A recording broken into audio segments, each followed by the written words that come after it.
সেই যে অতি ভালো যে নির্বাচন পদ্ধতি সেটাই সর্বোচ্চ আদালতের রায়ে এবার ফিরে এলো।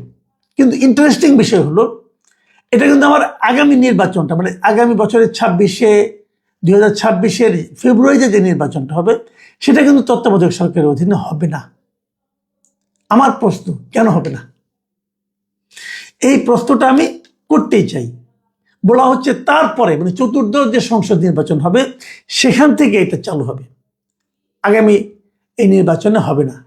আমি এই জিনিসটাই আমি কিন্তু আসলে বুঝতে পারি না এবং আমি জানতেই চাই যে এটা কেন হবে না।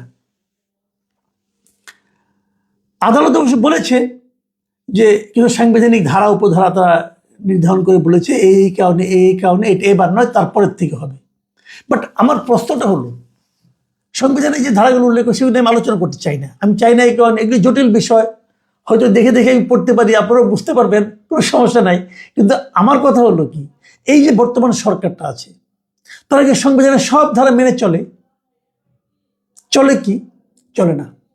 আমি তো নিজে বলি, যদিও সরকার নিজে দাবি করে তারা একটা সাংবিধানিক সরকার, কিন্তু আমি বলি এটা একটা জগা খিচুড়ি মার্কা সরকার।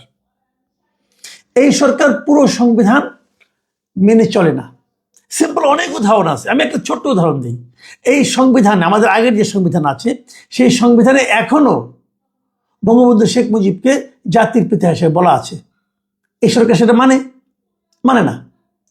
এই সংবিধানে বলা হয়েছে বঙ্গবন্ধুর ছবি আপনার অফিসের প্রত্যেকটা মন্ত্রী, তাদের যারা আছেন, সরকারি কর্মকর্তা আছেন, তাদের মাথার উপর সেই ছবিটা থাকতে হবে। আছে, রাখে না। তারা তো সেখান থেকে নামিয়েছেই। বিভিন্ন দূতাবাসে যে ছবিটা ওরা আছে ওইটাও নামাই দিচ্ছে, ওইটা তো নামাইছে প্রেসিডেন্টের ছবি পর্যন্ত তারা দূতাবাস থেকে নামাই দিচ্ছে। তো এটা সাংবিধানিক সরকার হয় কিভাবে? আমাদের সংবিধানে গণভোট বলতে কিছু নাই, কিন্তু অধ্যাদেশ জারি করা হয়েছে গণভোট হবে।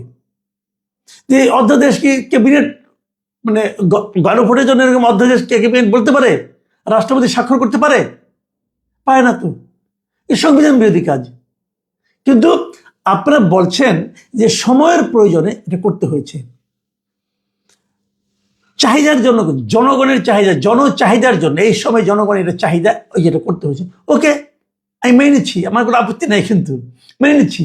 তো যদি আপনার ওক্ষেত্রে জনগণের চাহিদা হয় তাহলে তত্ত্বাবধায়ক সরকার ব্যবস্থাটা এই নির্বাচন থেকে চালু করাটা সময়ের চাহিদা যে নয়, এটা আপনি কি করে বুঝলেন? আমি দায়িত্ব নিয়ে বলছি, প্রচন্ড আত্মবিশ্বাস থেকে বলছি, আপনি আজকে এই যে সেটা গণভোট করেন যে আগামী নির্বাচন তত্ত্বাবধায়ক সরকারের অধীনে হবে নাকি অন্তর্বর্তীকালীন সরকারের অধীনে হবে। যদি তত্ত্বাবধায়ক সরকারের অধীনে হওয়ার ব্যাপারটা জয়যুক্ত না হয় তখন আপনি আমার সঙ্গে কথা বলেন, আপনি নিশ্চিত জানেন তাই হবে। এই দেশের মানুষ অন্তর্বর্তী সরকার, বর্তমান যে অন্তর্বর্তী সরকার আছে ডক্টর ইউনূসের নেতৃত্বে এবং ওনাদের উপদেষ্টা মণ্ডলী আছেন যারা, তাদের নাম ধাম কর্মকাণ্ড দেখার পর আমি নিশ্চিত এরা যদি বলে যে কবে বিদায় হতে হবে, বলে যে কালকে বিদায় হন। এই হলো যে জনপ্রিয়তার অবস্থা। তারা আবার নির্বাচন করবেন। এরই মধ্যে কিন্তু অনেকগুলি ঘটনা ঘটেছে যে তত্ত্বাবধায়ক সরকারের একজন উপদেষ্টা তিনি ঘোষণা করেছেন তিনি নির্বাচন করবেন, এবং উনি এবং ওনার বন্ধু বান্ধব যে সমস্ত এলাকা থেকে নির্বাচন করবেন সেখানে তারা বাড়তি উনি ওনার মন্ত্রণালয় থেকে অনুদান দিচ্ছেন বিভিন্ন প্রতিষ্ঠানের জন্য। আবার উনি নির্বাচন করবেন, উনি এখন উপদেষ্টা এবং ওনার উপদেষ্টা থাকার ব্যাপারে কারো কোনো আপত্তি নাই এই সরকারের। তাহলে এই সরকার কতটুকু নিরপেক্ষ থাকবে? আমরা তো একটা নিরপেক্ষ সরকারের অধীনে নির্বাচন চাই। আমি বিস্ময়ের সঙ্গে লক্ষ্য করি গত আপনার 15 বছর 14 বছর 15 বছর যে রাজনৈতিক দলগুলো তত্ত্বাবধায়ক সরকারের অধীনে নির্বাচনের জন্য আন্দোলন করেছে, বুকে রক্ত দিয়েছে যে দলগুলোর কর্মীরা, সমর্থকরা, সেই দলগুলো তত্ত্বাবধায়ক সরকারের বৈধতা উচ্চ আদালত কর্তৃক স্বীকৃত হওয়ার পরও তত্ত্বাবধায়ক সরকার চায় না। তারা এই দাবিটা তোলে না। কেন তোলে না? তোলে না এই কারণে তারা ডক্টর ইউনূসের সরকারকে চটাতে চায় না। তারা মনে করে যদি ইউনূস সরকার চটে যে আবার নির্বাচন না দেয়, মানে তত্ত্বাবধায়ক সরকারের অধীনে নির্বাচন হলে কার লাভ? পলিটিক্যাল পার্টিগুলোর লাভ না কার লাভ? আমি জানি না কার লাভ। আমি এটুকু জানি যে জনগণের লাভ। জনগণ তত্ত্বাবধায়ক সরকার চায়, তো জনগণ যেটা চায় তার জন্য জনগণকে আরো 5 বছর অপেক্ষা করতে বলছেন কেন আপনারা? আপনারা কিসের রাজনৈতিক দল রে ভাই? আমি বিএনপি অথবা আমি জামায়াতে ইসলামী অথবা এনসিপি অথবা গণ অধিকার পরিষদ, আমি সকল রাজনৈতিক নেতৃবৃন্দের কাছে প্রশ্ন করছি, আপনারা কিসের রাজনৈতিক দল? আপনারা কার জন্য রাজনীতি করেন?